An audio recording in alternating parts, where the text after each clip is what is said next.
নমস্কার, আমি পিঙ্কিস লাইফ চ্যানেলে সবাইকে স্বাগত জানাই। আজকে আমি বানাবো কাঁচা আম মাখা। তার জন্য এখানে একটা আম রেখেছি। আমটাকে প্রথমে আমি ছিলে নেব। আমটাকে আমি খোসাটা ছিলে নিয়েছি। এবার আমি একটা এরকম কুড়নি দিয়ে কুড়ে নেব।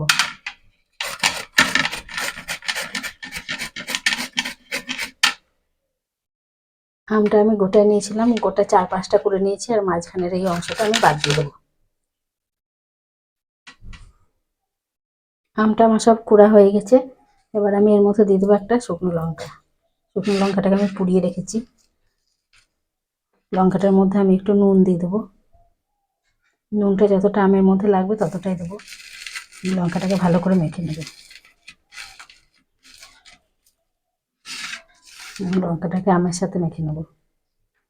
আর আমের মধ্যে দিয়ে দেবো একটু লঙ্কা গুঁড়ো, আর দিয়ে দেবো চিনি। অল্প একটু চিনি দিয়ে দেবো। আর দিয়ে দেবো একটু ভাজা মশলা গুঁড়ো। ভাজা এখানে জিরে গুঁড়ো, লঙ্কা গুঁড়ো একসাথে ভাজা আছে, আর অল্প ধনে গুঁড়ো দিয়ে যেটাকে আবার একসাথে মেখে নেব। সবগুলোকে একসাথে ভালো করে মেশানো হয়ে গেছে।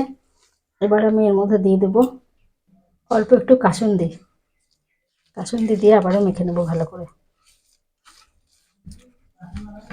আর এরকম করে আম মাখা খেতে কার কার ভালো লাগে একটু কমেন্টে জানাবেন।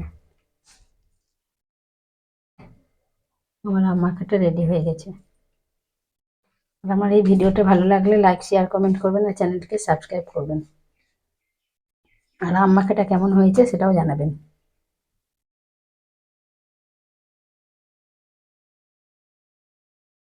আম মাখাটা খেতে খুব সুন্দর হয়েছে। আর এটা মাখাতে মাখাতে আমার জিভে জল আসছিল, যার জন্য আগেই আমি একটু খেয়ে দেখে নিয়েছি।